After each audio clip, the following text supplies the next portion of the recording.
عليكم السلام.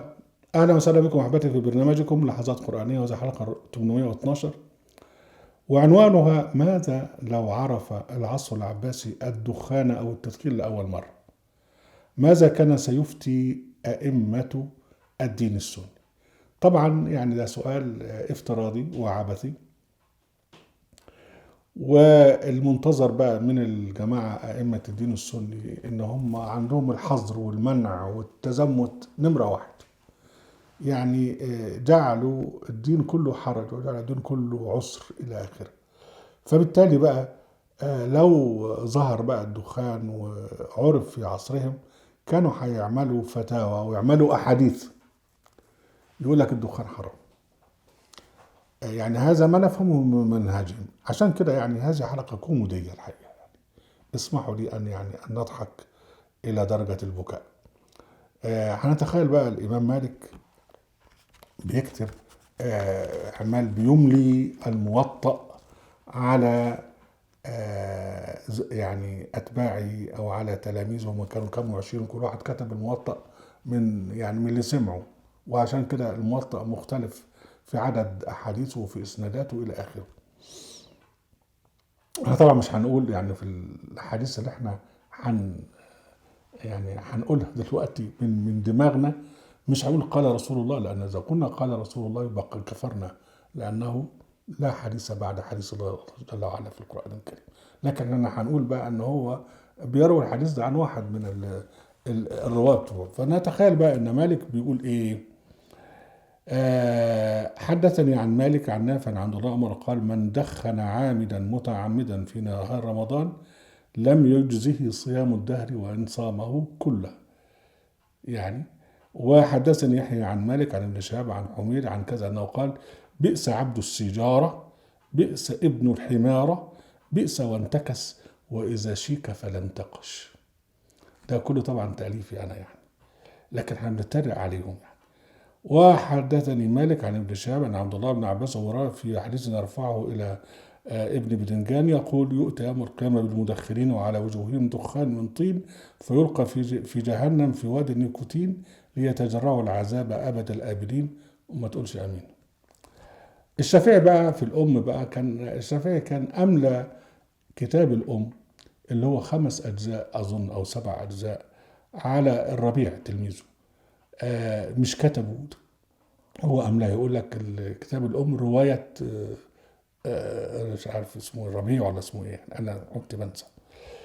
فالشافعي بقى على حسب النسق اللي هو يقول لك نقول الكلام ده يعني على حسب منهجه في الكتابة. يعني يقول لك: وأكره للصائم أن يفطر على سيجارة أو أن يدخن وهو يركب الحمارة، وأحب المدخن قبل السحور أن ينفث الدخان على اليمين ليكون من أهل اليمين، وأكره له أن ينفث الدخان على الشمال حتى لا يكون من اليساريين والشيوعيين الشماليين. الأخ الشافعي عامل نفسه هو مصدر التشريع، يقول لك: أنا أكره له أن يفعل كذا، ده في الصوم، في الحج، في الصلاة، في كذا، وأحب له أن يفعل كذا. وبعدين كما قلنا بقى الجماعة الشافعية جم بعد كده، اللي يقول عليه الشافعي أكره كذا قال لك ده مكروه، واللي عليه الشافعي أحب كذا يقول لك ده مندوب ومستحب. برضو نقول بقى أن الشافعي قال: ومن أفطر وهو مسافر في رمضان فلا يجوز له التدخين إلا بعد 40 فرسخا، فإن أشعل سيجارة قبل بلوغ الفرسخ 40 رجع من سفره إلى الفرسخ الأول. وإن اضطر الرجل التدخين كأن هددوه بسكين فأكره له أن يستعمل السيجارة الأمريكية الإمبريالية، وعليه أن يدخن السجائر المصرية برغم ما فيها من حشرات، حرصا على إصلاح ميزان المدفوعات والضرورات تبيح المحظورات. طبعا الشافعي في الجزء الأخير من حياته عاشه في مصر، فبالتالي بقى هيكون متعاطف مع المصريين. ويقول لك: قال الشافعي: ومن أدركه الفجر ودخن الجوزة أو الشيشة أو السيجارة أو السيجار فأسرع فابتلع الدخان أتم صومه وعليه القضاء، فإن غلبه الدخان فنفثه في الهواء صح صومه وليس عليه قضاء. قال الشافعي: ومن أدركه الفجر ودخن فأراد كتم النفس بفتح النون والفاء، وكان في وضع غير مريح فغلبه الريح فقد انتقض وضوءه ولكن يصح صيامه. وقال الشافعي مدركه الفجر وهو يجامع زوجته ويدخله أثناء الجماع فأسرع فنزع وأطفأ السجارة صح صومه حتى لو أنزل بعدها وقت دخول الصوم، لأنه أنزل بعد مباشرة مباحة. فإن نزع وغفل عن إطفاء السجارة فصيامه صحيح، فإن تعمد أن يطفئ السجارة بطل صومه وعليه فدية وكفارة. وقال بعض أصحابنا أن عليه تقديم فدية قاروصة سجارة مبرلوم.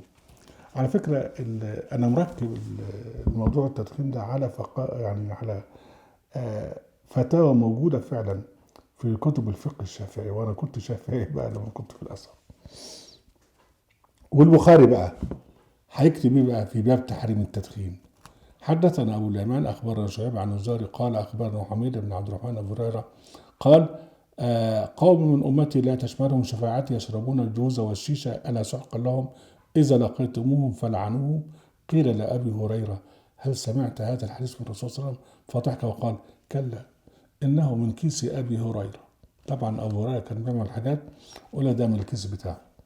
حدثنا عبد الله بن منير سمع يزيد بن هارون يحيى بن سعيد ان عبد الرحمن بن القاسم اخبرنا محمد بن جعفر بن الزبير بن العوام بن خالد عن عبد القادر الى اخره. اخبرنا سمع بن عباس يقول من اصبح جنبا بلا احتلام وعلى سيمائه التدخين بلا احتشام فقد بطل صومه والسلام. وده اخر كلام. حدثنا عثمان بن شيبه حدثنا جرير عن منصور عن الزهري عن كذا عن كذا عن ابي هريره قال انه دخل على السجاره فإن ملك من الملائكة يقعد على يمينه ويقعد الشيطان على شماله، فإذا عطس المدخن بادره الملك فصفعه على قفاه وقال ذق أمراض الصدر قبل أن تذوق عذاب القبر، بينما يربط الشيطان على قفاه وقال اشرب ما تشاء يا ابن الأخناء ولا تستمع للسفهاء. قالوا يا أبا هريرة هل سمعت الرسول قال لم أسمعه وإنما رويته عن ابن عمر هو أحفظ مني. طبعا ده كله يعني كلام احنا جبنا على نفس النسق بتاع البخاري وبتاع الشافعي وبتاع مالك. ونقول انه لو كان ظهر التدخين في العصر العباسي كان هيقولوا الكلام ده وكان هيكتبوا الكلام ده. اهلا وسهلا بكم حبيبي برنامجكم العصر القرآنية وفي قناة اهل القرآن وفي موقع اهل القرآن. لا تنسوا المشاركة بالشير واللايك وعليكم السلام.